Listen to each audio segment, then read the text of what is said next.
Bismillah. Assalamualaikum warahmatullahi wabarakatuh.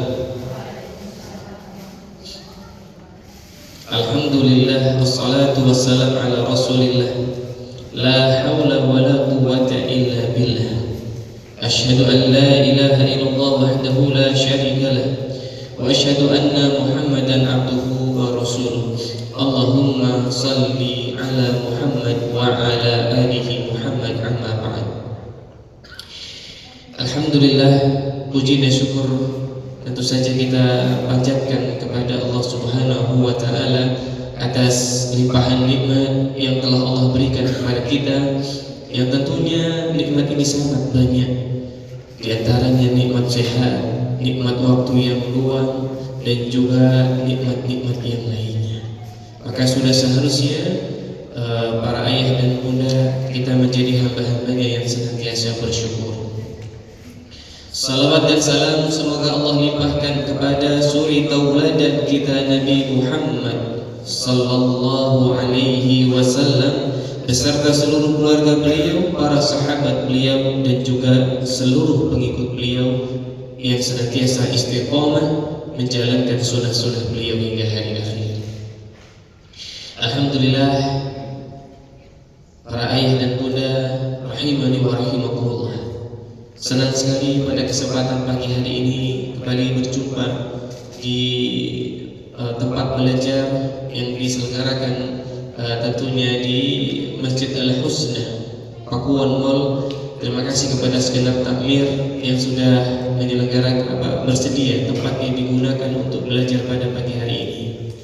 Dan tentunya kami ucapkan terima kasih kepada segenap panitia yang sudah menyelenggarakan kegiatan hari ini. Semoga Allah balas dengan kebaikan yang banyak. Jazakumullahu khairan. Ayah dan bunda yang sudah hadir, kami ucapkan terima kasih. Barakallahu fikum. Hari ini semoga Allah mudahkan kita mendapatkan kebaikan. Hari ini semoga Allah mudahkan kita untuk belajar, dan semoga dimudahkan pula untuk mengamalkannya. Mari luruskan niat kita dengan niat yang ikhlas, mengharapkan balasan kebaikan dari Allah Subhanahu wa taala, dan semoga Allah mudahkan kita untuk belajar pada hari ini. Allahumma alimna ma yanfa'una wanfa'na bima 'allamtana wa zidna ilma. Allahumma inni as'aluka ilman nafi'an wa rizqan thayyiban wa 'amalan mutaqabbalan. Mohon izin ayah dan bunda kami untuk menjadi teman belajar di pagi hari ini, yang mana insyaallah hari ini kita akan sama-sama belajar tentang ibu harus bahagia. Masya Allah ya, pantas saja yang hadir hari ini ibu-ibu ini ya, bapak-bapaknya nggak hadir. Harusnya ayah dan ibu harus bahagia gitu ya. Masya Allah ya. Nah, alhamdulillah Allah mudahkan kita hari ini para bunda dan ayah untuk belajar bersama, di mana topiknya adalah ibu harus bahagia. Pertanyaannya adalah, apakah ibu-ibu yang hadir pagi hari ini bahagia, Bu? Insya Allah bahagia. Wah, ya. Apa tandanya bahagia, Bu? Apa tandanya kalau kita bahagia? Tadi katanya bahagia. Tandanya apa, Bu? Tidak gelisah. Ada yang lain? Tenang. Tidak gelisah berarti itu nggak cemas ya. Tenang. Ya, apa lagi? Nggak apa, Bu? Oh, nggak mudah marah ya. Masya Allah. Terakhir, apa lagi kira-kira tanda ibu itu bahagia? Apa, Bu? Kita sering mendengar kata bahagia. Tapi apa bahagia itu? Baik, tadi disampaikan bahwa hatinya nggak gelisah, jiwanya tenang. Terus yang ketiga, tidak mudah marah. Ini disampaikan ini adalah tanda-tanda bahagia. Namun sebenarnya bahagia itu apa sehingga seorang ibu katanya harus bahagia? Maka kita akan lihat dulu definisi bahagia.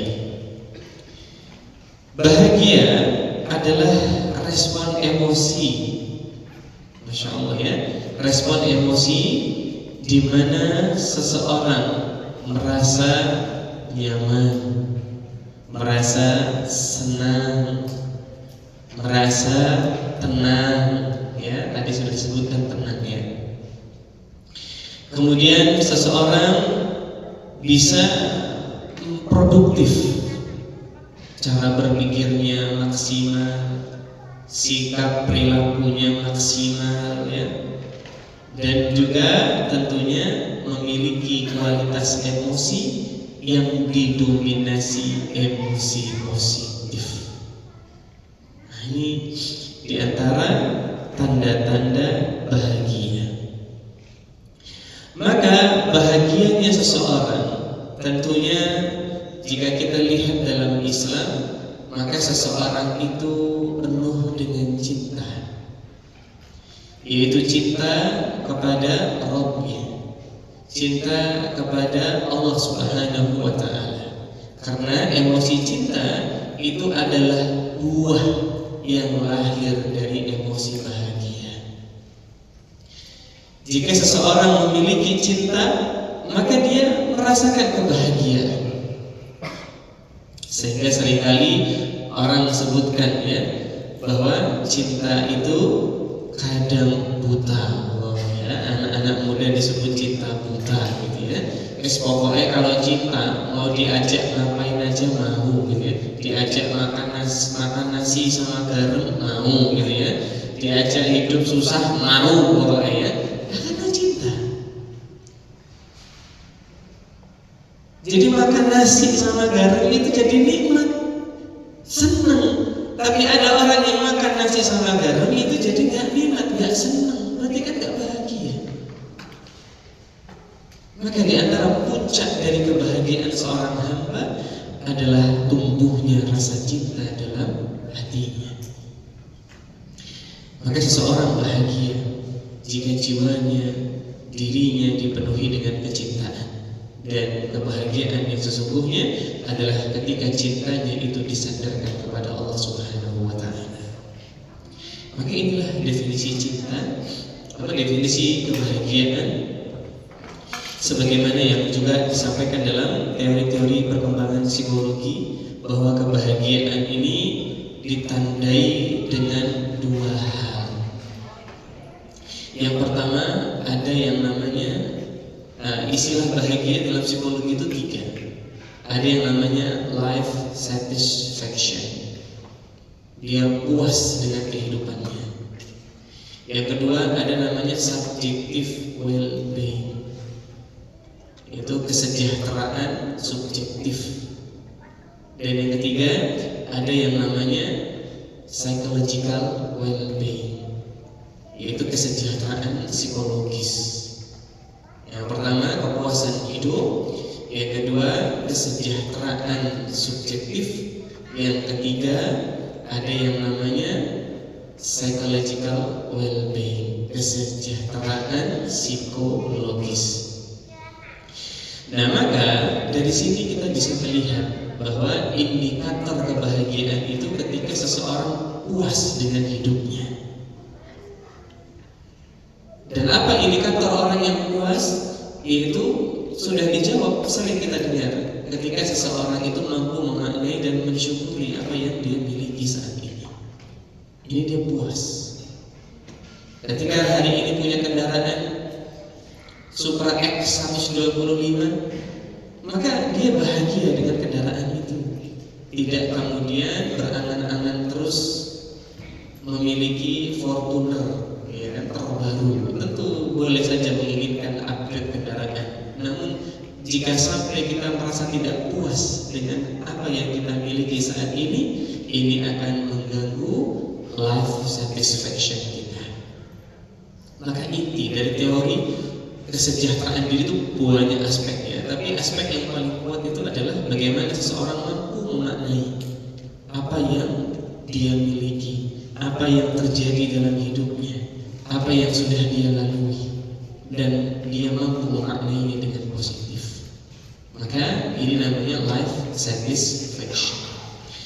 Dan life satisfaction ini menjadi prediktor, menjadi penyebab faktor yang besar kenapa seseorang hari ini merasa depresi. Ada namanya istilah quarter life crisis.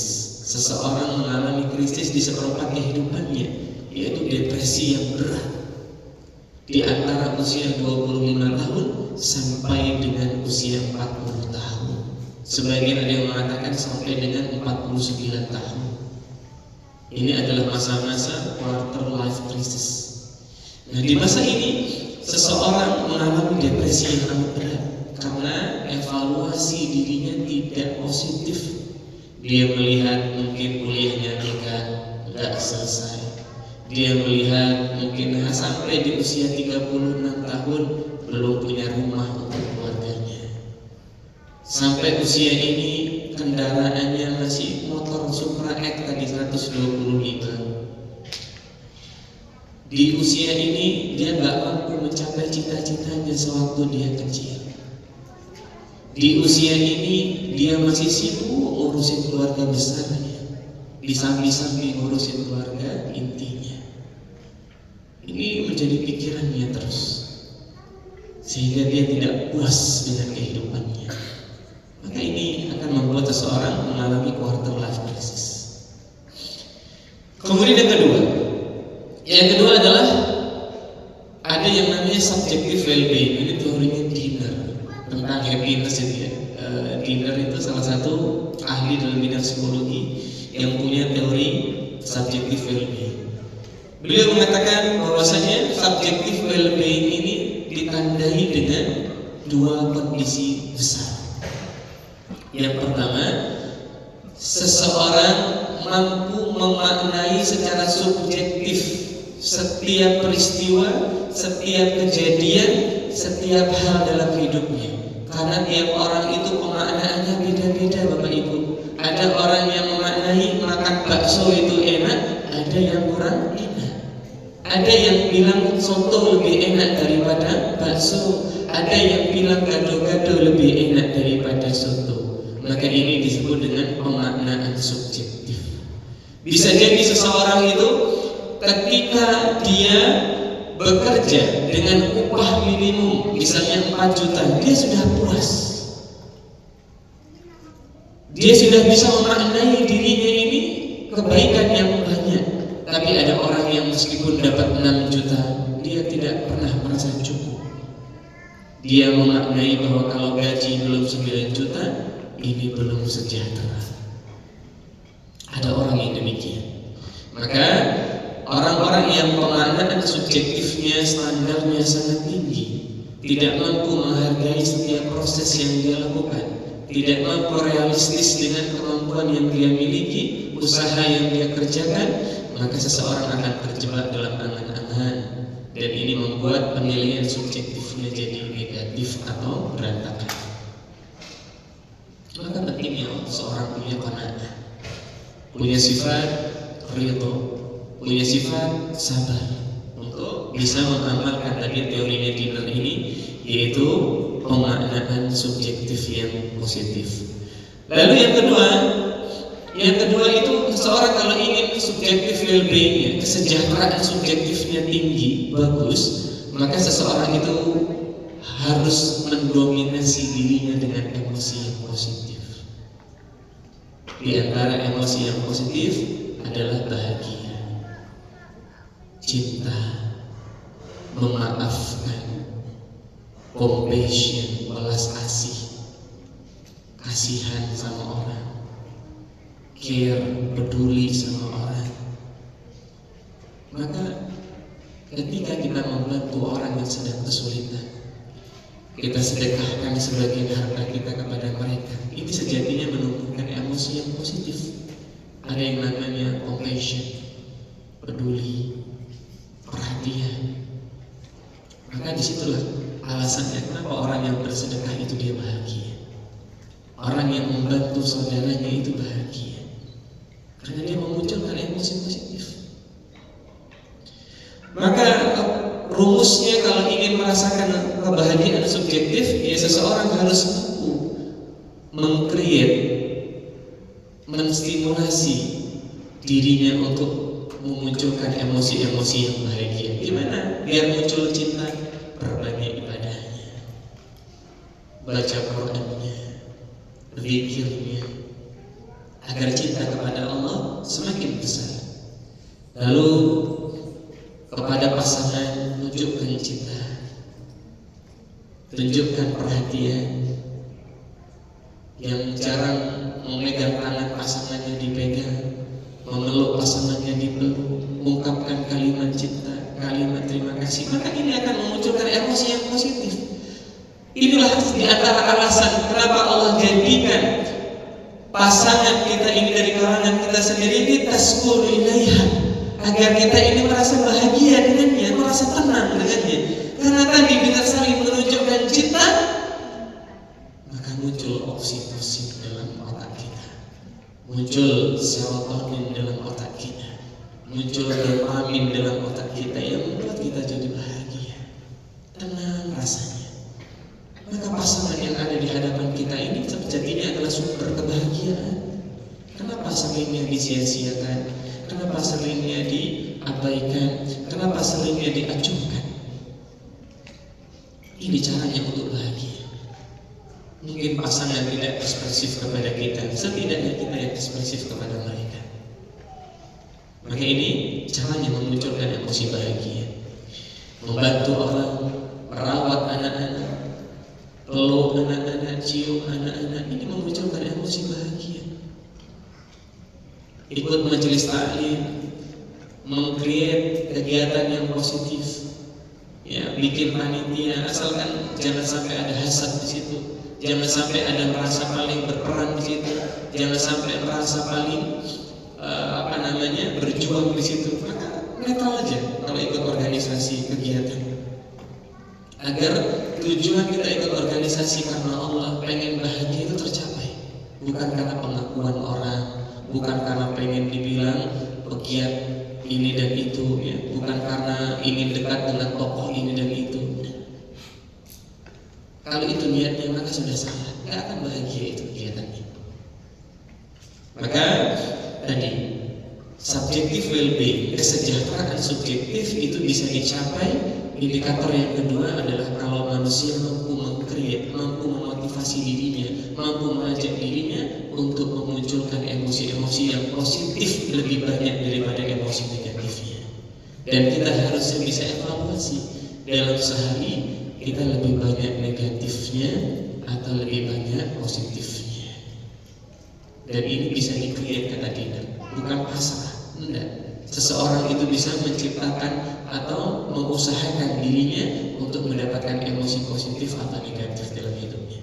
Sebagaimana Syekh Abdul Rahman bin Nasir As-Sa'di mengatakan, ya, atau As-Siddi, ya, dalam ungkapan yang lain, Syekh Abdul Rahman bin Nasir As-Siddi atau As-Sa'di yang dikenal secara masyhur, beliau katakan bahwasanya, ya, dalam tafsirnya ketika menafsirkan di antaranya Quran surat Al-Baqarah, ya, yang membahas tentang sabar, yaitu ayat 155.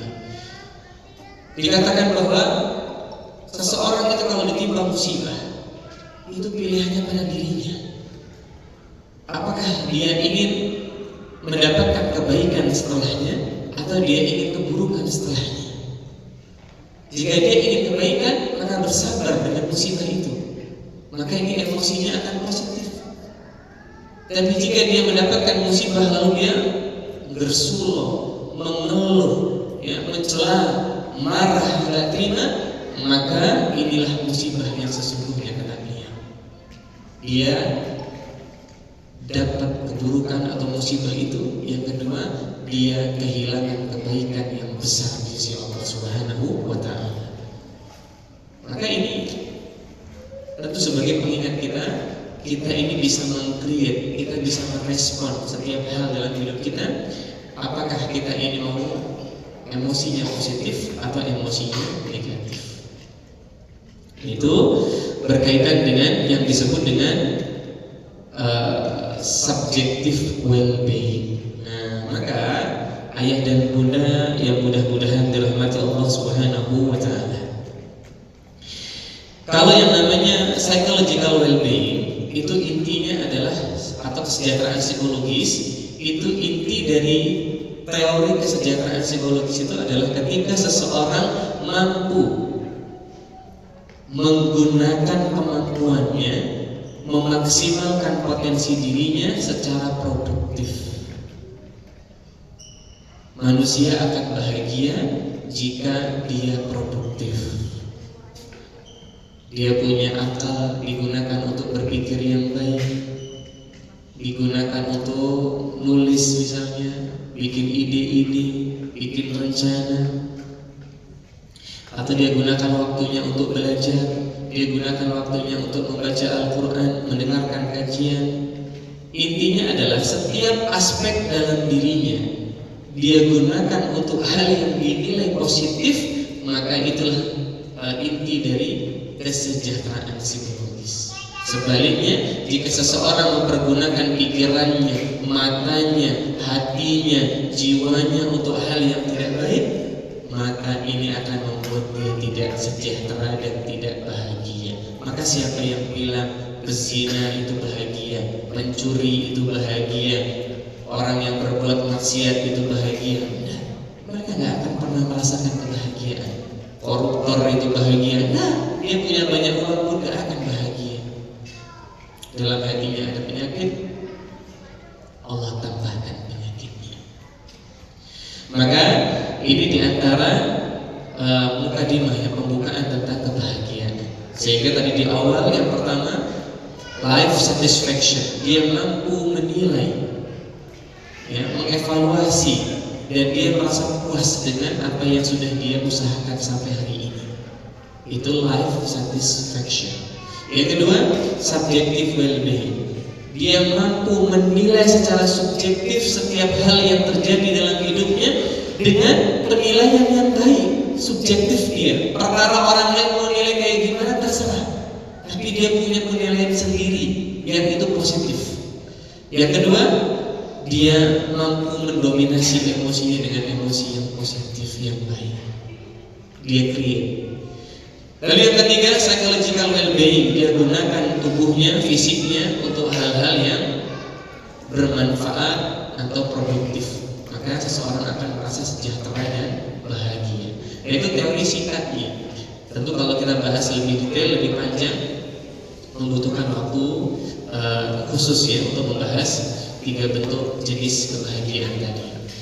Adapun intinya, seseorang yang bahagia adalah orang yang dalam hatinya ada iman, ada ketakwaan, dan dia cinta kepada Rabb-Nya. Dia takut dengan penuh pengagungan kepada Rabb-Nya. Dia penuh harapan kepada Rabb-Nya. Sehingga cinta kepada Allah ini bagian dari kebahagiaan seorang muslim. Maka kita akan lihat bagaimana kondisi ibu-ibu. Dalam sebuah penelitian, harapan hidup ibu-ibu itu disebut, ini penelitian tahun 2015, yang kemudian penelitian terus ya, sampai dengan hari ini ternyata masih konsisten. Harapan hidup ibu-ibu itu cukup rendah di Indonesia, ya. Jadi memang ibu-ibu ini harapan hidupnya antara 55 tahun, ya, sekitar itu, sampai dengan 65. Ada juga yang di jurnal yang lain sampai dengan 60 tahun. Waduh, Kak Yogi, berarti ibu-ibu usianya lebih pendek. Iya, tapi ini bagian dari penelitian psikologi yang menunjukkan bahwa harapan ibu-ibu itu lebih rendah karena ibu-ibu itu lebih rentan terserang penyakit fisik dan juga penyakit fisik yang disebabkan karena masalah kejiwaan. Atau bisa dikatakan ibu-ibu itu lebih rentan terhadap stres, dan stres inilah yang membuat imunitas ibu-ibu itu menurun, kesejahteraan hidupnya menurun atau kebahagiaannya menurun. Nah, ini membuat ibu-ibu unhappy, gak bahagia, dan ini mempercepat kondisi perkembangan penyakit, lemahnya daya tahan tubuh pada wanita umumnya di Indonesia.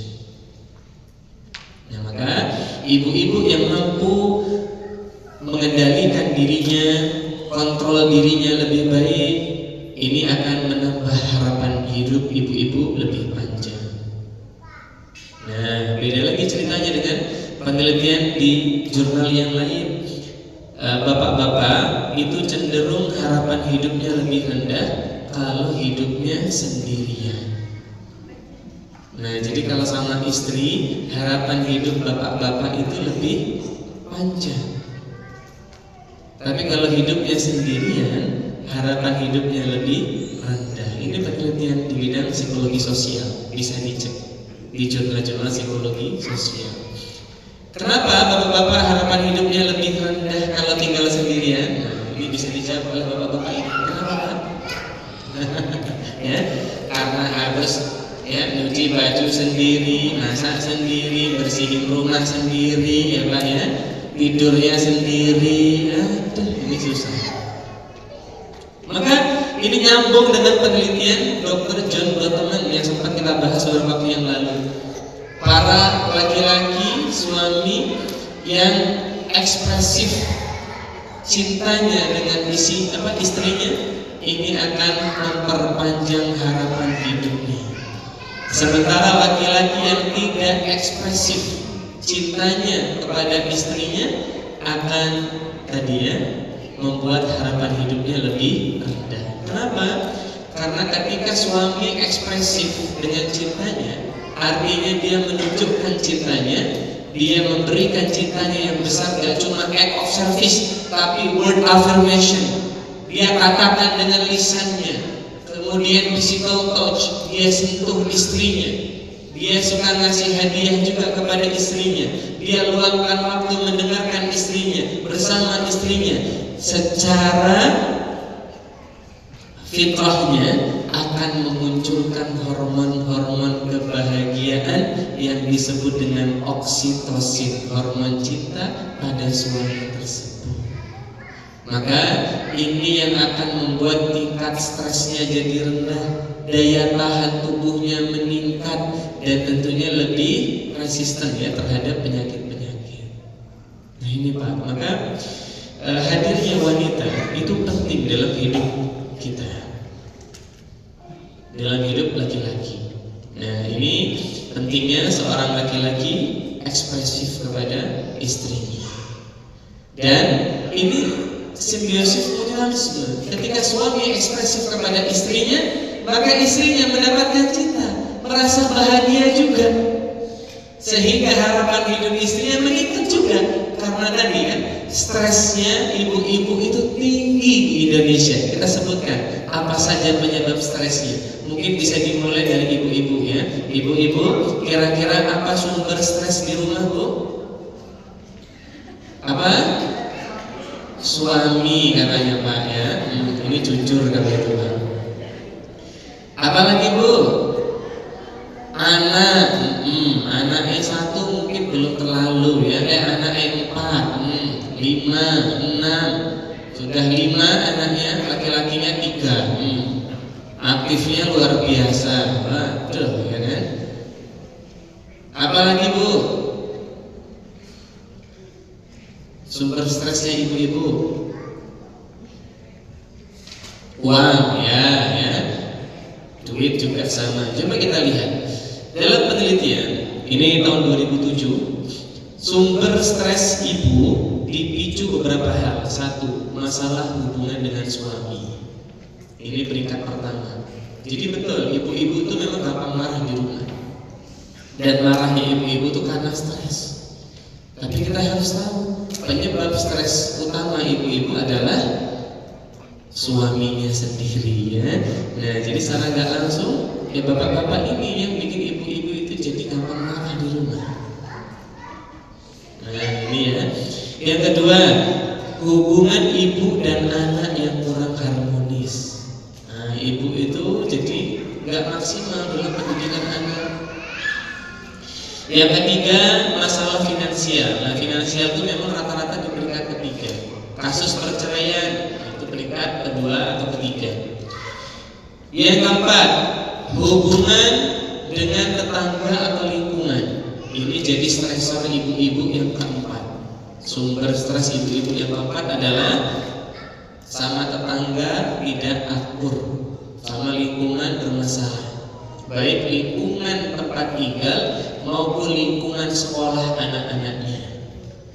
Maka bagi kami sangat menyarankan ibu-ibu yang anaknya sekolah, lalu di sekolah itu anak kita sudah dilabel jelek, sudah dilabeli buruk, sampai bukan hanya teman-temannya yang melabeli buruk, gurunya yang melabeli buruknya, tapi sampai ke orang tua wali siswa melabeli anak kita jelek, ya. Lalu mesti itu juga berdampak kepada orang tuanya juga. Kayak anaknya, ya Pak Abdullah itu nakal di sekolah. Itu Pak Abdullah pasti kena. Akhirnya orang tua akan berpandangan negatif kepada Pak Abdullah semua. Kalau sudah seperti itu levelnya, anak kita sudah di level seperti itu, maka cari sekolah lain saja. Susah memperbaiki persepsi orang. Kasihan anak kita sudah di level negatif sama gurunya, sama teman-temannya, sama wali murid. Ngapain bertahan di situ? Cari sekolah yang lain. Ya, karena memang masalah dengan tetangga sama lingkungan ini bikin stres. Cari lingkungan lain, bangun awal. Masalah kita di sekolah lama apa? Kita perbaiki di sekolah yang baru, biar nggak stres. Yang kelima, merasa tertekan hidup bersama mertua. Ini punya masalah dengan mertua. Jadi yang sering bermasalah dengan mertua itu ternyata bukan bapak-bapak, tapi ibu-ibu, ya. Ini sering. Mertuanya juga mertua yang ibu-ibu, sesama ibu-ibu. Kemudian yang keenam, hidup diikuti oleh saudara atau menanggung hidupnya saudara. Itu bikin stres. Atau istilahnya sekarang ada sandwich generation. Nah ini bikin stres juga. Yang ketujuh, belum memiliki keturunan. Dan yang kedelapan, jenuh, nggak ada aktivitas. Ini rata-rata ibu rumah tangga, atau aktivitasnya berulang-ulang begitu terus, ya, sehingga ini menyebabkan kejenuhan. Ya, hamil, melahirkan, menyusui anak, misalkan anak hamil lagi, melahirkan, itu terus sampai penglimo gitu kan. Nah, ini jenuh sekali ibu-ibu, kasihan.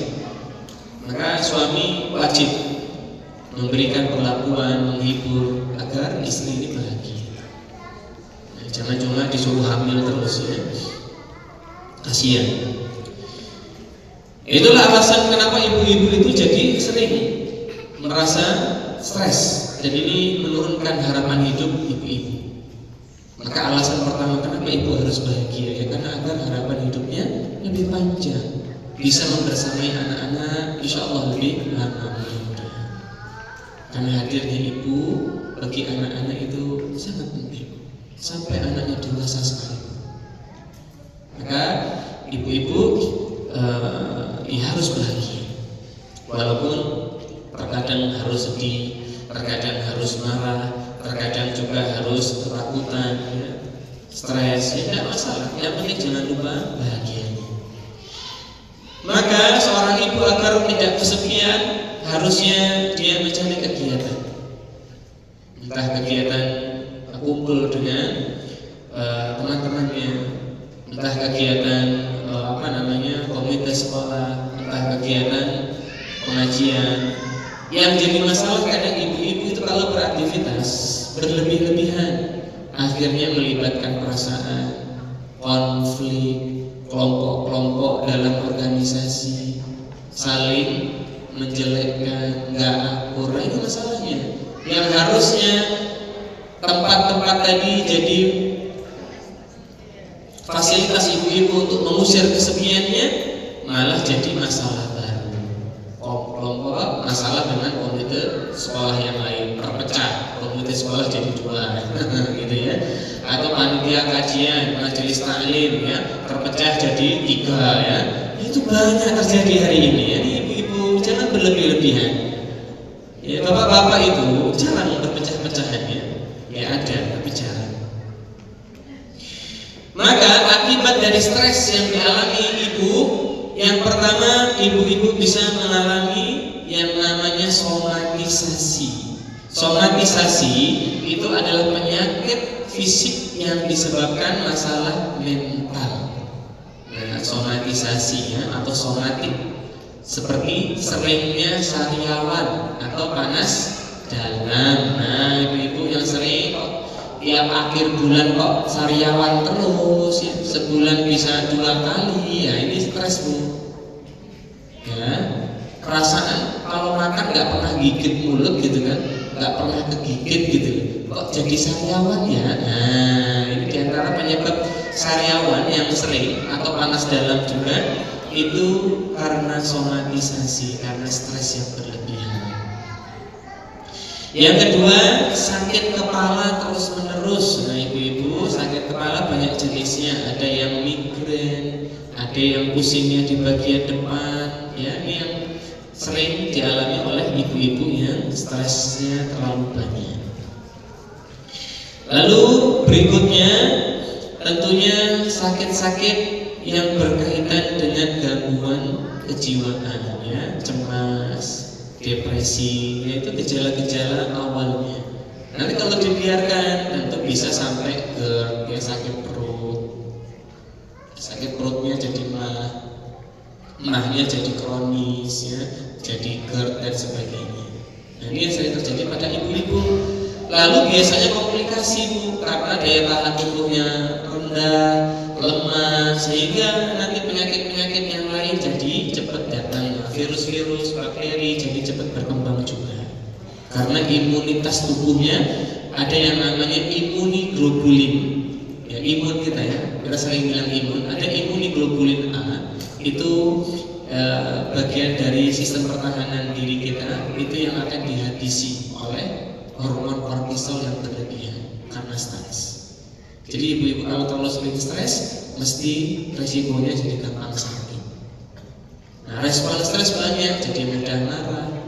Ya, meskipun bukan masa haid, tapi tetap mudah marah. Ya, gampang tersinggung. Ya, kemudian jadi sering nangis sendiri, sulit tidur malam, susah fokus. Ya, itu gejala-gejala stres yang ringan. Susah fokus, susah tidur, gelisah, ya, mudah marah. Ya, ini gejala-gejala stresnya. Nanti kalau dibiarkan sampai level yang kedua, jadi sariawan, jadi sakit perut, pusing kepalanya, gampang lemes, padahal nggak banyak kegiatan. Nah, itu udah mulai gejala yang sedang. Nanti masuk gejala yang berat, penyakitnya semakin berat, semakin kronis, stresnya juga semakin kronis, menyebabkan gangguan kecemasan, gangguan depresi. Nah, makanya sampai ada ibu yang mengalami depression, postpartum, baby blues ya, dan sebagainya. Nah, ini penting perhatian bagi para bunda agar lebih peduli dengan kesehatan mentalnya. Lalu kondisi terburuknya apa? Kondisi terburuknya adalah seorang ibu sampai kehilangan kesadarannya dalam pendidikan. Ibu mengabaikan anaknya, itu kondisi paling buruk. Dan disorientasi pada ibu itu bisa terjadi. Jadi siapa yang bilang ibu-ibu itu selalu sayang sama anaknya terus-menerus, enggak. Kalau stres berlebihan sampai di level depresi, ibu-ibu bisa mengalami disorientasi, sudah gak eling lagi sama anaknya, minat ngasuh anaknya berkurang jauh, minat merawat suaminya juga berkurang jauh. Jadilah ibu-ibu yang sering uring-uringan di rumah. sama suaminya, sama anaknya, nggak peduli sama pendidikan anaknya akhirnya. Yang dipedulikan ibu, akhirnya nanti anaknya yang penting baik, harus bagus nilainya, harus bagus ininya, itu kok. Dia nggak bisa melihat kelebihan kebaikan anaknya di sisi yang lain. Yang pada akhirnya ibu itu sering kecewa sama anaknya, lalu mulai menyakiti anaknya secara verbal, menyakiti anaknya secara fisik. Makanya lahirlah kasus-kasus ibu-ibu menganiaya anaknya sampai ada yang menghilangkan nyawa anaknya. Itu gara-gara disorientasi. Maka para bunda, ini real terjadi masalah ini. Banyak di luar sana. Nanti ada ibu-ibu yang saking capeknya ngurus anak, nyari sekolah yang full day aja, biar anak itu gak sering di rumah. Karena bikin susah. Normalnya ibu-ibu itu pengen ketemu anaknya kok. Kalau sampai ada ibu-ibu kok pengen anaknya full day saja, nah ini menunjukkan ibu-ibu yang sudah mengalami stres yang banyak. Loh Pak Yogi, lawang saya full day itu biar anaknya banyak ilmu. Emang iya, kita dulu full day kan? Kita dulu jam 12 pulang apa? Baru-baru ini full day ini. Nah iya toh. Terus apakah pendidikan full day ini lebih baik daripada generasi sebelumnya? Terbukti? Enggak. Generasi sebelumnya yang pintar-pintar juga, bagus-bagus juga. Dulu masuk perguruan tinggi, supernaru, macam-macam itu luar biasa tesnya. Bisa. Yang sekarang kalau masuk kampus itu jalurnya jalur undangan kok malah sekarang banyak. Nggak usah tes. Akhirnya di kampus ke portal-portal. Nggak bisa ngikutin itu, nggak selesai kuliah. Karena banyak.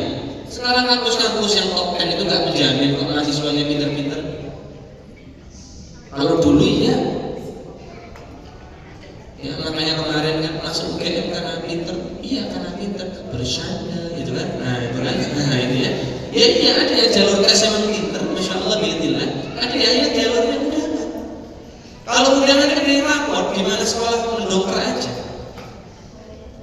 banyak itu kasusnya. Jadi full day sekarang itu gak menjamin anak-anak pinter kok. Bukan berarti yang full day masih pinter, enggak. Banyak yang stres juga. Nah, maka 50-50 lah memandang sesuatu itu berimbang.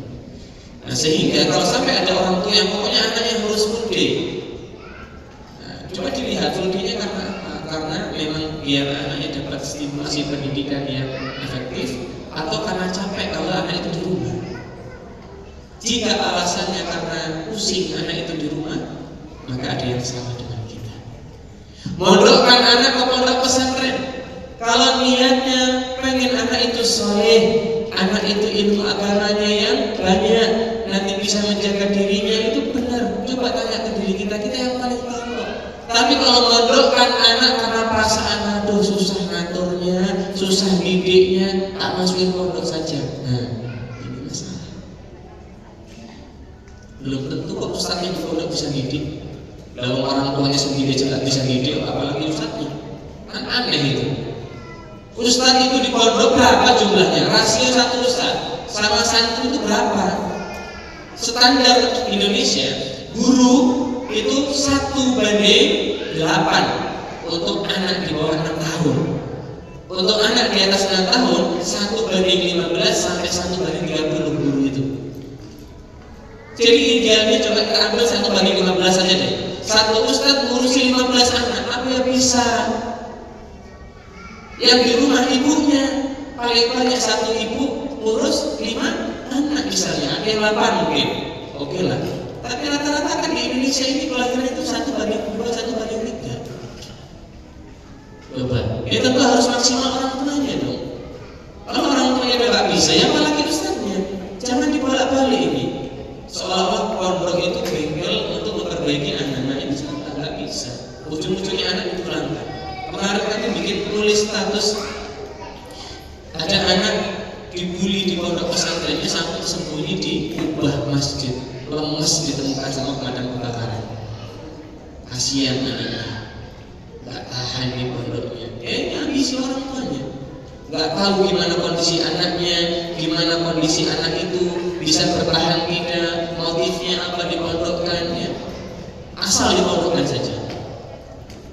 Dan sebetulnya didik anak di rumah pun tidak ada masalah ibu-ibu homeschooling anaknya SMA pun tidak masalah kok, bisa kok soleh anaknya, bisa kok pinter gitu lah, nggak usah terpaku sama pondok.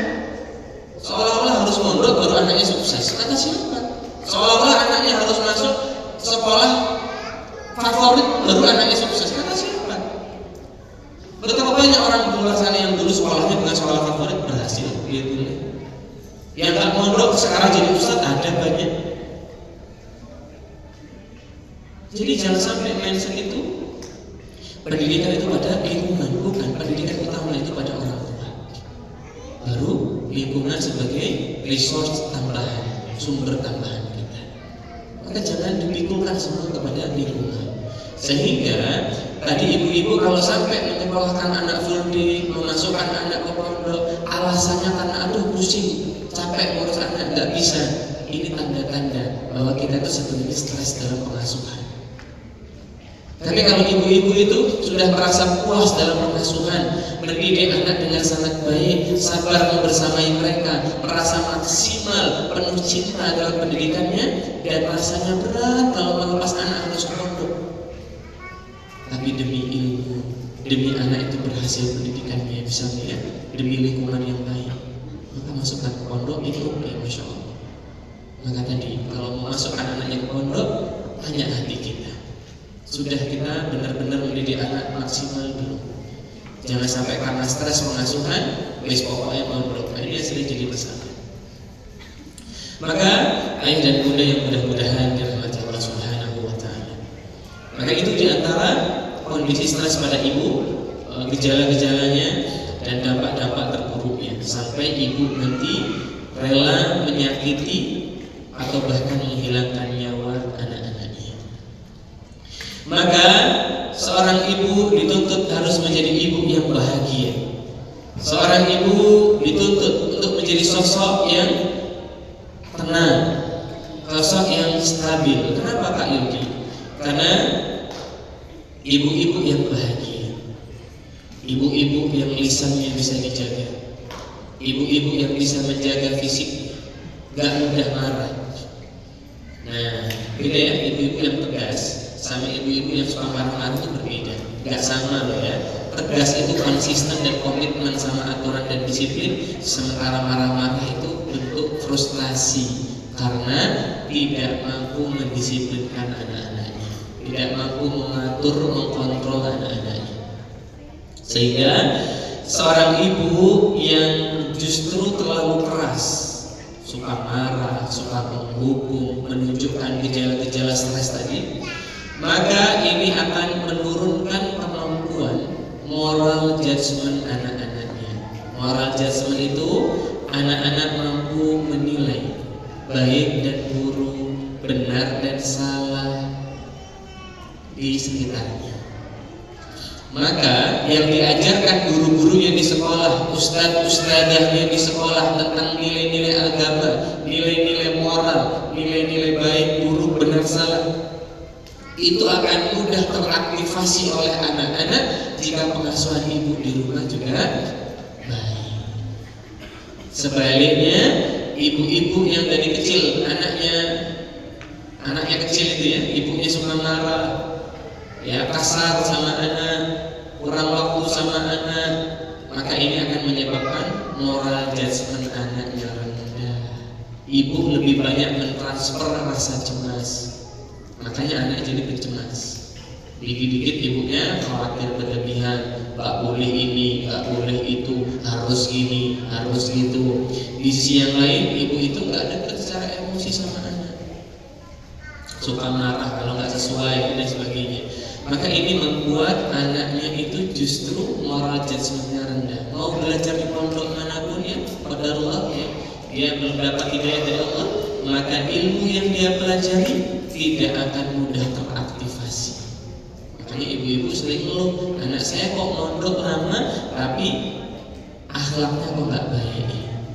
Di rumah sering marah-marah ya, di rumah nggak menghormati ibu bapaknya ya, di rumah jarang murojaah ya, di rumah sholatnya ditunda-tunda ya, di rumah main game terus ya, di rumah malah nonton drama Korea ya, di rumah malah nonton pornografi ya.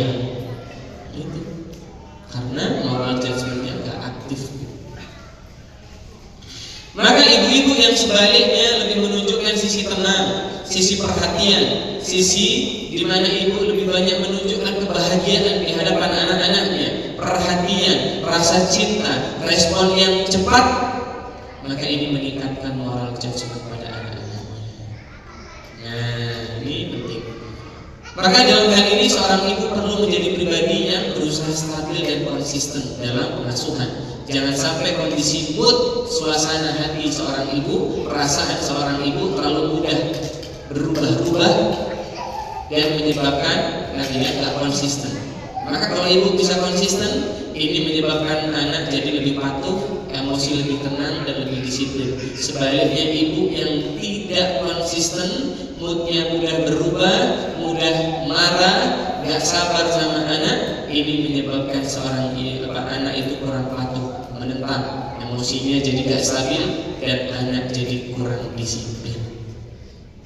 Maka ibu yang stabil penting. Nah, ini di antara manfaatnya. Sehingga ibu yang lebih tenang, stresnya lebih rendah, lebih bahagia, akan meningkatkan kemampuan berpikir anak, inisiatifnya, inisiatif kreativitas, perencanaan, pembuatan rencana anak bagus, mengatur ya, dan mewujudkan dia bisa mengatur aku harus ngapain aja, lalu diwujudkan. Anak itu bisa kayak gitu, serta menyelesaikan masalah, problem solving anak. Nah, jadi kalau ayah mengajarkan problem solving kepada anak itu dengan diskusi, dengan ngajarin gimana cara menghadapi masalah langsung, dengan bagaimana memberikan edukasi kepada anak, nemenin anak. Kalau ibu itu mengajarkan problem solving itu dengan menunjukkan respon, menunjukkan perhatian, menunjukkan rasa nyaman dan rasa aman tadi, maka anak-anak itu ternyata akan muncul kemampuan dan tanggung jawab terhadap masalah. Gak mudah lari dari masalah, gak mudah nyerah sama masalah, karena security-nya, rasa amannya tinggi. Yang kedua, akan meningkatkan self control, pengendalian diri anak lebih baik, emosinya, perilakunya, patuh, lebih patuh anak itu insya Allah. Ini penelitian Lucassen tahun 2015. Maka pentingnya seorang ibu ini bahagia. Nah, maka para ayah penting membuat ibu atau istri merasa bahagia. Perhatian ayah tadi, respon cinta, ya, kemudian membantu, ya, terlibat dalam pengasuhan, ya, ngajak jalan-jalan, ya, ini membuat istri itu bahagia. Nah, kalau istri bahagia, dampaknya besar bagi tumbuh kembang anak kita. Sebaliknya kalau ibu itu sama suaminya nggak akur, ya suaminya nggak ekspresif, ya, kemudian kurang support dari suaminya, ya, ini maka akan membuat ibu kurang bahagia, nanti berdampak pada anak-anak. Jadi pandangan barusan itu kami tujukan kepada para ayah, sehingga para ayah harusnya memperhatikan istrinya. Pandangan tadi bukan untuk ibu-ibu sehingga harus menuntut suaminya, enggak ya Bu ya.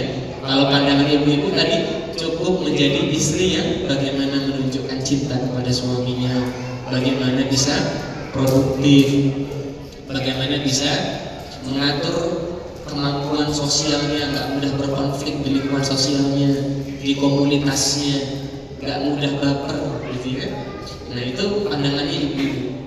Sehingga jangan sampai dibalik pandangan yang barusan dipakai oleh ibu-ibu, jadi menuntut, oh mas kamu tuh harus menunjukkan cinta, oh mas kamu harus ngajak jalan-jalan, enggak ya. Nah ini pandangannya jangan dibalik, soalnya kalau menuntut suaminya terus, suaminya nggak bisa ngasih, nanti jadi kecewa.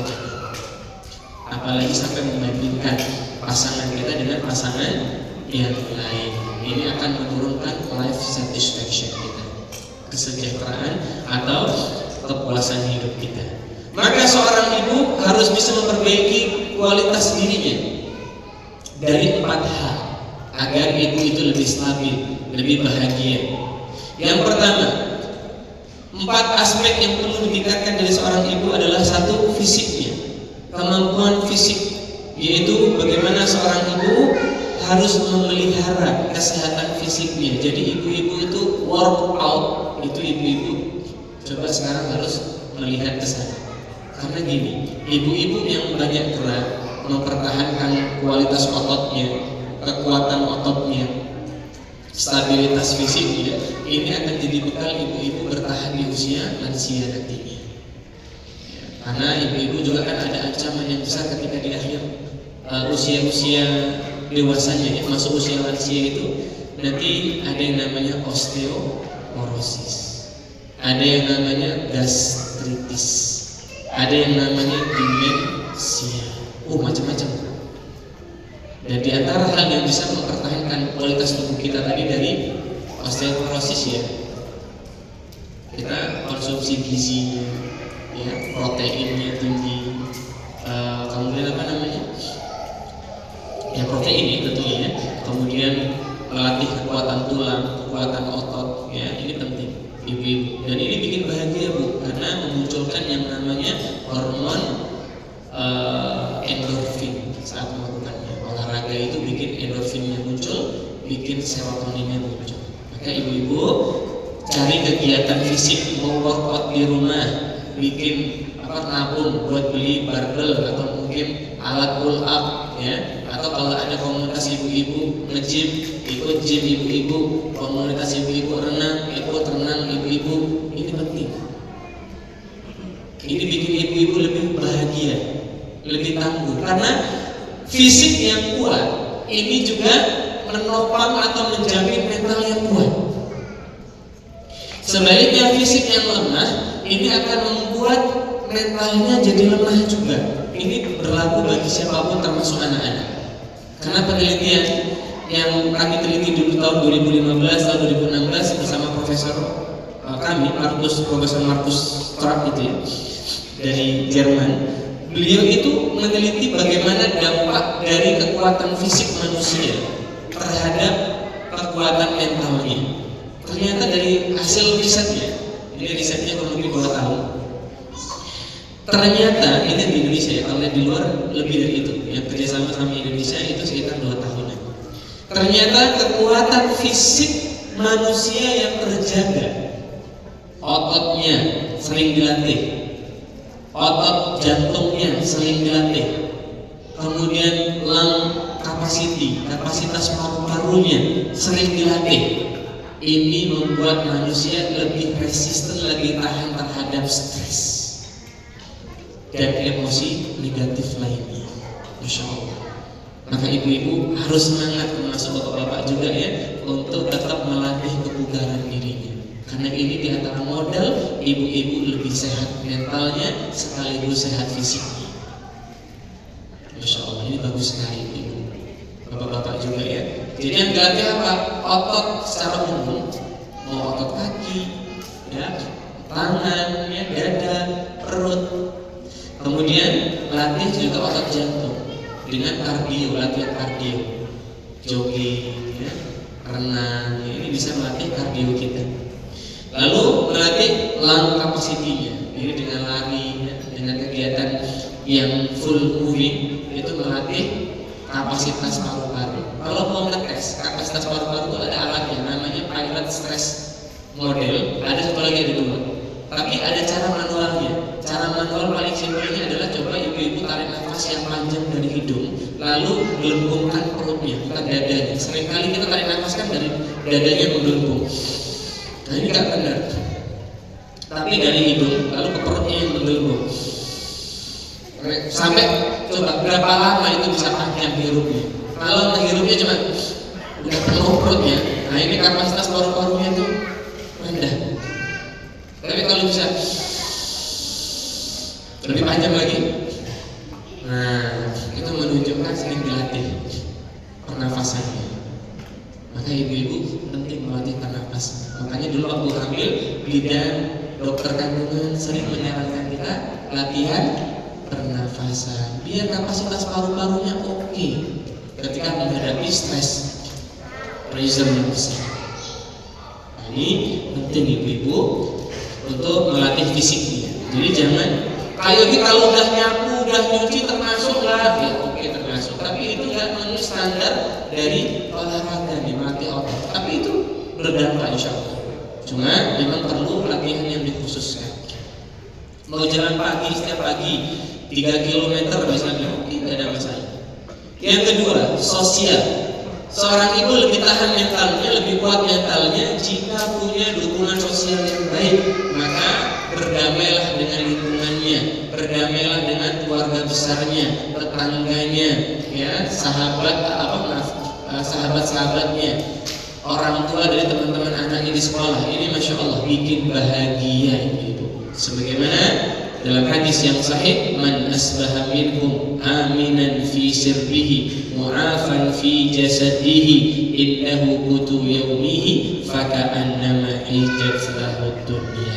Maka barang siapa yang punya rasa aman di rumahnya pada hari itu, badan yang sehat, makanan yang cukup untuk hari itu, maka seolah-olah dunia terkumpul untuk dirinya. Dan rasa aman di sini para ulama menjelaskan orang itu punya rasa aman kalau hubungan sama Allah baik, hubungan sama lingkungannya baik, dan dia mampu memenuhi hak dirinya. Maka kalau bermasalah sama lingkungan, ini bikin masalah, gak bahagia. Sebaliknya seorang ibu yang punya pasangan, suami yang dekat sama dia, saudara-saudara yang dekat, orang tua yang dekat, teman-teman yang dekat, kelompok-kelompok yang dekat, seorang ibu merasa intimasinya terpenuhi. Apa itu intimasi? Keintiman, hubungan yang lekat, hubungan yang baik, yang ini menjadi kebutuhan perkembangan manusia dewasa, yaitu intimasi. Yang ketiga, spiritual. Seorang ibu untuk tahan mentalnya lebih bahagia harus meningkatkan kualitas spiritnya, keimanannya. Nah, jadi lebih sering belajar agar beramal saleh, ya. Lalu yang keempat, intelektual. Seorang ibu yang terus menambah wawasan pengetahuannya baik agama maupun umum, ini akan membuat seorang ibu punya cara berpikir yang rasional, tidak overthinking, tidak mudah cemas, dan tentunya ini mudah-mudahan diimbangi dengan kemampuan berpikir yang konkret, sehingga ibu-ibu jadi terhindar dari cemas yang berlebihan. Ini intelektual perlu wawasan ilmu yang luas. Maka semangat ibu-ibu untuk belajar. Nah itu dia mungkin pembahasan kita di pagi hari ini, para bunda yang mudah-mudahan dirahmati Allah Subhanahu wa taala. Ada beberapa hal yang mungkin bisa kita bahas sebenarnya, tapi karena terbatasnya waktu, mungkin kita cukupkan dulu untuk pembahasannya. Secara teoritis kita mungkin beralih ke pembahasan sesi diskusi atau tanya jawab yang mudah-mudahan nanti juga kita singgung dengan materi yang belum sempat terbahas ini. Semoga Allah mudahkan. Sallallahu ala nabiyyina Muhammad wa ala alihi wa sahbihi wasallam. Apakah ada pertanyaan para bunda, para ayah? Jika ada, syukur. Oh, ada banyak. Kita baca ya Pak ya, mohon izin. Bismillah. Bagaimana cara manage waktu antara anak dan bekerja? Kondisi menjadi single mom tanpa ada nafkah dari mantan suami. Apakah termasuk zalim jika pendidikan anak diserahkan ke guru full day? Nah, kalau ini kondisinya beda ya Bu ya. Nah, ini cocok masuk full day. Nah, ini cocok masuk pondok pesantren, ya, tidak masalah, kondisi ya darurat, keadaan yang darurat seperti ini boleh.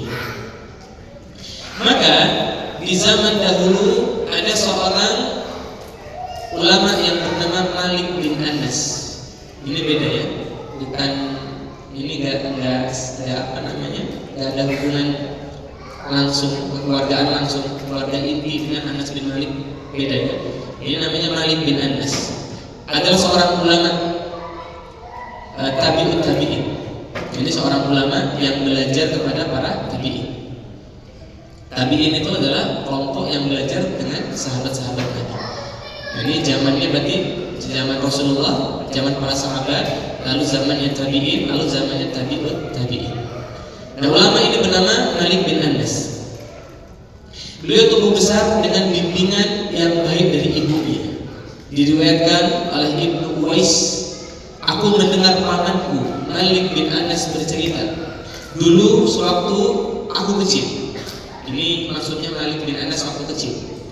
Ibuku biasa memakaikanku pakaian yang rapi dan mengenakan imamah untukku di kepala. Kemudian mengantarkanku kepada Rabi'ah bin Abi Abdurrahman. Ibuku mengantarkan lalu berkata, wahai anakku, datanglah ke majelisnya Rabi'ah, pelajari akhlaknya dan adabnya sebelum engkau mempelajari hadis dan fikih darinya. Maka ibunya mengantarkan anaknya ke sekolah untuk belajar kepada seorang guru, seorang ulama yang bernama Rabi'ah bin Abi Abdurrahman. Ini ibu single mom. Dan kelak anak itu nanti akan menjadi seorang ulama besar yang sering kita kenal dengan nama Imam Malik. Masya Allah, luar biasa. Lalu ada seorang ulama yang juga yang bernama Muhammad bin Idris. Ibunya seorang single mother. Ayahnya meninggal saat usianya masih muda. Kemudian ibunya membawanya hijrah dari Gaza yang sekarang Palestina menuju Makkah. Hijrah jauh sekali, ibunya bersama anaknya ini. Kemudian kenapa ke Makkah? Motivasinya biar anaknya bisa belajar dengan orang-orang saleh di Makkah, belajar Al-Quran. Dan benar, anak itu di usia 7 tahun menyelesaikan hafalan Al-Quran. Lalu bukan hanya itu, ibunya kemudian mengirimnya belajar bahasa Arab ke pedesaan. Dikirim belajar bahasa Arab di desa karena masih murni bahasanya. Lalu kemudian ibunya mengajarkan anak itu mencari guru agar anak itu pandai memanah, pandai berkuda. Dan benar, anak itu menjadi seorang ahli pemanah yang baik. Anaknya bukan hanya menguasai ilmu agama, menguasai Al-Quran, tapi juga ternyata dia jago dalam memanah dan berkuda. Semua itu dengan taufik dari Allah. Ia dimudahkan dengan kecerdasan dan kedalaman ilmunya hingga di usia 15 tahun Imam Malik itu tadi ini gurunya. Imam Malik membolehkannya berfatwa di usia 15 tahun. Maka kelak anak ini menjadi seorang ulama yang masyhur sampai ke Indonesia yang kita kenal dengan Imam Syafi'i. Ibu single mom. Jadi ibu, kalau memang qadarullah keadaan yang membuat ibu harus bekerja karena suami mungkin sudah tak ada, meninggal atau berpisah, maka ibunya bekerja untuk mencari nafkah. Carikan guru-guru yang baik untuk anak-anaknya, sebagaimana ibunya Imam Syafi'i, sebagaimana gurunya Imam Malik mencarikan guru-guru terbaik untuk anak-anaknya.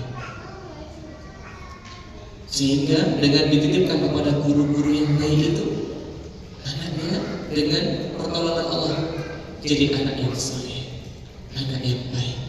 Bahkan bukan hanya saleh biasa, tapi sampai menjadi seorang ulama. Maka doakan dengan doa terbaik kita. Carikan sekolah yang baik, full day, pesantren, tidak apa-apa bu. Tapi kami punya sebuah kisah yang ini menjadi pelajaran buat kita.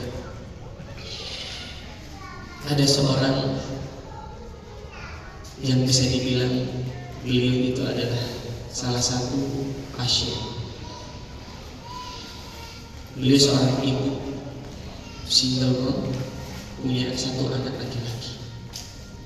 Bismillah, waktu SD anaknya baik sekali. Ibu itu nggak punya biaya menyekolahkan anaknya di sekolah Islam karena mahal di daerah. Ibunya hanya jualan.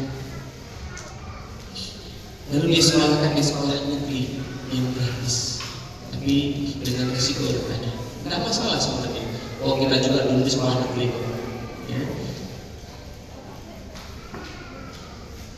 Kemudian yang mungkin ini mungkin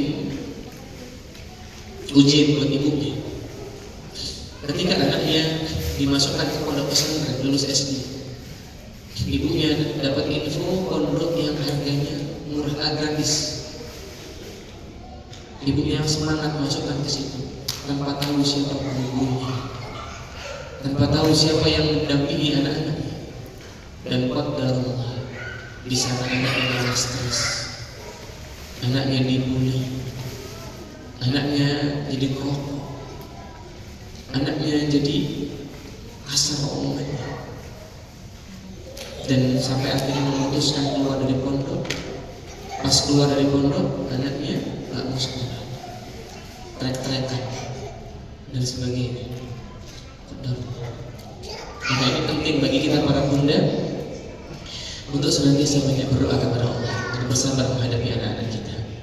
Lalu pentingnya ikhtiar mencari guru yang baik untuk anak-anak kita.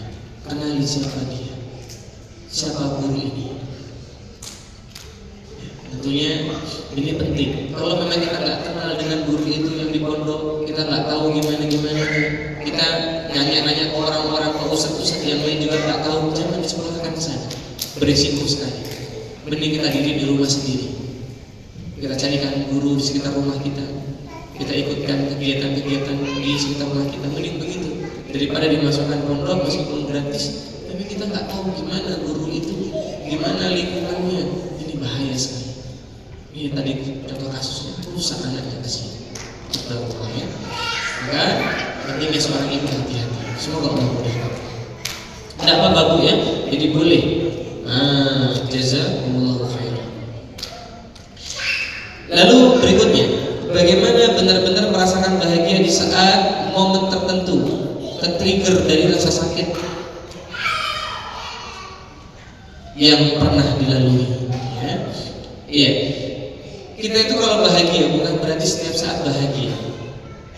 Tadi kata kuncinya adalah bahagia atau emosi positif mendominasi hari itu. Jadi bukan berarti nggak boleh sedih, bukan berarti nggak boleh takut, bukan berarti nggak boleh marah, bukan berarti nggak boleh kecewa, boleh. Tapi ingat, jangan sampai emosi negatif tadi mendominasi hari itu. Kalau sadar hari ini tertrigger masa lalu, jadi uring-uringan, maka setelah cooling down, setelah tenang, langsung isi dengan banyak baca Quran, langsung isi dengan banyak kegiatan bermain sama anak, ngajak jalan-jalan pasangan gitu ya, ngajak makan enak, gitu misalnya, agar emosi positifnya muncul lebih banyak mendominasi hari itu, insya Allah. Jadi boleh sedih, boleh marah, boleh takut, tapi jangan sampai emosi negatif mendominasi hari itu. Berikutnya, bagaimana cara memotivasi diri yang berkelanjutan? Caranya memperbanyak doa. Doa apa? Doa agar diberikan keistiqomah. Doa minta istiqomah dalam ibadah, doa istiqomah dalam belajar, doa istiqomah agar kita mendapatkan keberkahan. Nah ini kita doa terus, insya Allah. Gak ada motivasi yang lebih baik daripada doa. Nah kemudian yang kedua, buat motivasi eksternal dan internal boleh. Misalnya, kenapa harus mempertahankan sholat duha? Apa motivasinya? Internal, eksternal boleh. Ya, kemudian buat motivasi kenapa harus rajin berolahraga. Nah ini boleh. Buat banyak motivasi. Oh biar sehat badannya. Kalau sehat mudah ibadahnya, mudah membersamai keluarga. Ini buat banyak motivasi. Ini boleh. Ya, selain doa boleh buat motivasi. Karena faktanya motif itulah yang membentuk perilaku manusia. Tanpa motivasi manusia tidak akan membentuk apa-apa dalam dirinya. Berikutnya, Bismillah. Izin bertanya, semoga saya bingung harus bagaimana. Karena saat kondisi normal suami saya sangat baik, bahkan mungkin bisa dikategorikan sebagai suami idaman. Namun terkadang suami bisa sangat temperamen hingga melakukan KDRT.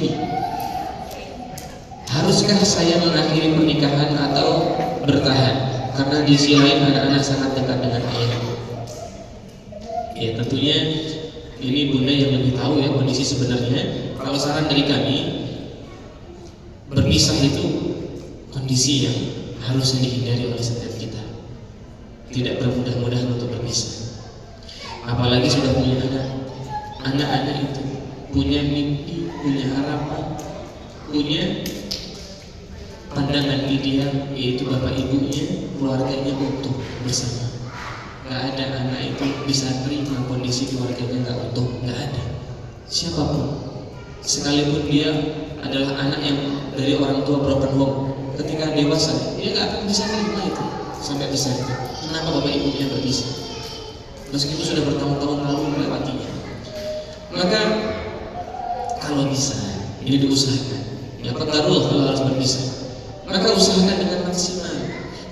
Jika pertimbangan kebaikan lebih banyak, maka bertahan.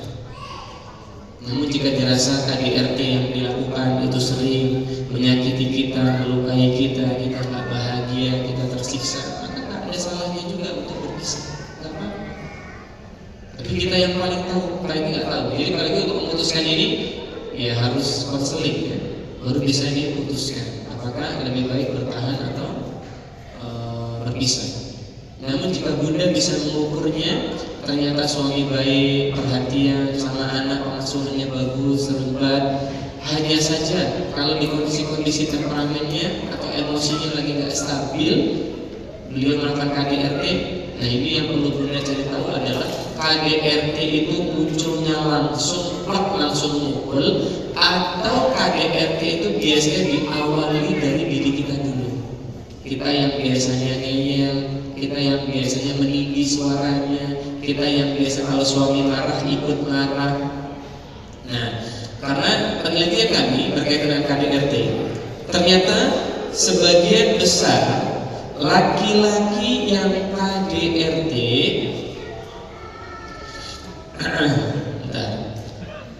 laki-laki yang KDRT itu diawali dari istri yang tidak menunjukkan kepatuhan pada suaminya. Misalnya ketika suami marah dia ikut marah, suami berdebat dia ikut berdebat, suami tinggi suaranya dia ikut tinggi suaranya. Nah jadi jarang laki-laki yang tiba-tiba langsung KDRT tanpa diawali dengan perdebatan. Sehingga dalam Islam, dalam psikologi sama, jika berdebat dengan suami, seorang istri ahsannya baiknya dia diam. Apalagi kalau seorang istri sudah marah, lebih baik diam. Sebagaimana hadis Nabi SAW, "Idza ghadiba ahadukum falyaskut." Jika di antara kalian marah, maka diamlah. Gak usah dilawan, gak usah diimbangi suaminya. Apalagi sudah punya karakter KDRT. Udah kalau suami marah, diam kita. Jangan kemudian kita mengimbangi perdebatan. Udah nggak perlu. Biarkan suami ngomel-ngomel, biarkan marah. Lalu sesuai dengan hadis Nabi, kalau sudah selesai, pegang tangan suaminya, didekap tangan kanannya dengan kedua tangan kita, lalu katakan pada suaminya, ini tanganku di atas tanganmu. Ya.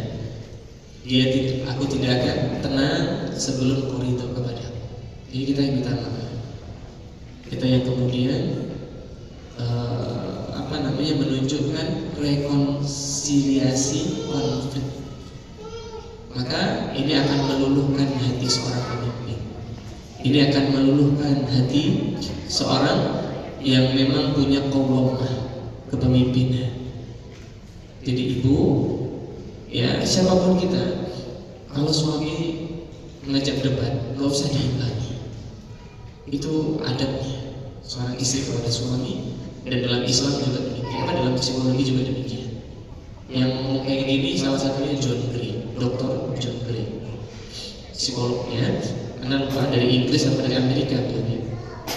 Jadi kalau suami sudah berdebat, istri layaknya baiknya dia. Memang enaknya itu ikut berpendapat. Memang enaknya itu memuaskan dorongan diri kita. Memang enaknya memuaskan ego kita, nggak mau kalah. Tapi di sinilah kelebihannya wanita yang salihah. Ketika suaminya lagi marah, dia tenang, dia diam, dia tunduk di hadapan suaminya. Meskipun mungkin suami yang salah, mutlak, tapi tenang. Karena berdebat pun kita menang debat, gak akan membuat kita terhormat di hadapan suami. Misalnya menang di istri debat, membuktikan suaminya salah, terus apa? Terus apa? Ini pemimpin soalnya. Ini pemimpin kalau dikalahkan, ya, gak ada wamahnya, gak ada murahnya dia. Yang ada dia malah sedih, yang ada dia malah mentalak kita, kan gitu ujung-ujungnya. Maka lebih baik tenang. Nanti kalau kondisinya sudah tenang, sudah minta ridho suaminya, digenggam tangannya, dibujuk, minta maaf, katakan aku nggak akan tenang sebelum kau ridho kepadaku. Udah, minta ridho suaminya. Kalau sudah tenang, suaminya sudah cooling down, sudah baik lagi, baru nanti diajak diskusi lagi. Karena masalah emosi ini penting untuk dipertimbangkan dalam komunikasi. Sudah, apalagi suami banyak kebaikan, anak-anak suka dengan ayahnya, maka cari strategi yang ideal untuk menghadapi suami ini. Semoga Allah mudahkan. Berikutnya, anak saya Ikhwan, laki-laki 14 tahun, sudah hafal 30 juz di pondok, lalu keluar dan sekolah di SMK. Sekarang usianya 18 tahun dan malah kecanduan game dan melawan orang tua. Qadarullah ya. Apa yang harus saya lakukan? Memperbanyak doa. Serius ini ya. Memperbanyak doa. Kemudian bundanya, ayahnya jangan menjauhi anaknya. Jangan sampai menjauhi dalam arti lebih sering marah-marahnya, lebih sering menghardiknya, lebih sering kemudian menentangnya. Sabar. Coba bunda sama ayah lebih banyak melihat apa hal positif sekecil apapun yang Ananda lakukan, di situ kasih apresiasi. Mengingatkan untuk nggak berlebihan main game, tetap. Mengingatkan anak bertakwa, tetap. Mengingatkan anak untuk berbakti sama orang tua, tetap. Itu nggak hilang. Yang kami maksud adalah bunda dan ayahnya lebih mengganti point of view. Coba lihat sisi positif Ananda sekarang apa, meskipun sedikit, meskipun kecil, tapi ini bagian dari usaha kita untuk mengembalikan Ananda ke kondisi yang baik. Kenapa? Karena secara gak langsung bunda dan ayah telah membangun kembali konsep diri Anda. Yang mungkin kita nggak tahu ya dulu itu gimana dia itu proses belajarnya. Apakah terpaksa, apakah stres, apakah trauma, apakah mendapatkan perlakuan yang kurang menyenangkan, baik dari temannya, dari gurunya. Kita nggak tahu gimana masa lalu atau kejadian-kejadian yang dia lewati selama ini.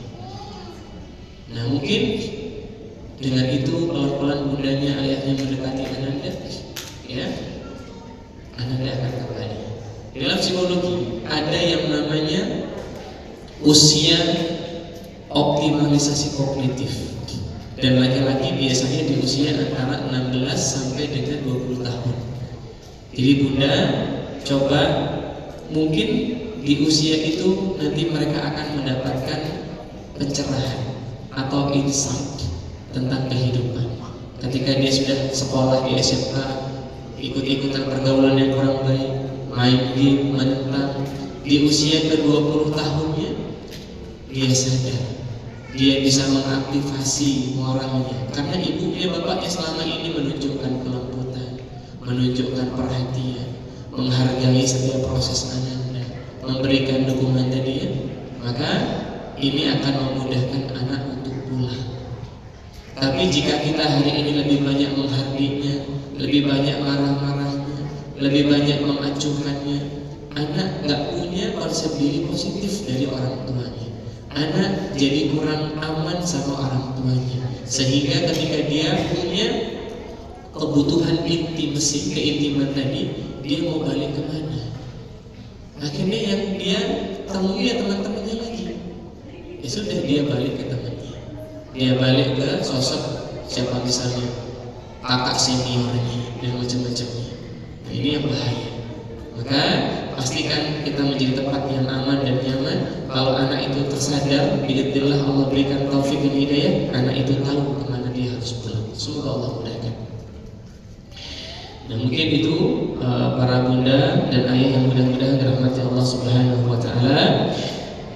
Pertanyaan yang bisa kami jawab, mohon maaf masih ada pertanyaan yang belum sempat atau belum bisa dijawab. Kami mohon maaf yang sebesar-besarnya. Mudah-mudahan bunda dan ayah bisa mendapatkan jawabannya dari tempat belajar yang lainnya atau majelis ilmu yang lainnya. Jazakumullahu khairan, barakallahu fikum. Mohon maaf dalam penyampaian kami banyak kurangnya atau hal yang kurang berkenan, mohon dimaafkan. Dan jika ada kebaikannya tentunya dari Allah Subhanahu wa taala. Baik, sampai bertemu lagi di kesempatan belajar berikutnya. Jazakumullahu khairan, barakallahu fikum. Sallallahu ala nabiyina Muhammad wa ala alihi wa sahbihi wasallam. Subhanakallahumma wa bihamdika asyhadu an la ilaha illa anta astaghfiruka wa atubu ilaik. Wassalamualaikum warahmatullahi wabarakatuh.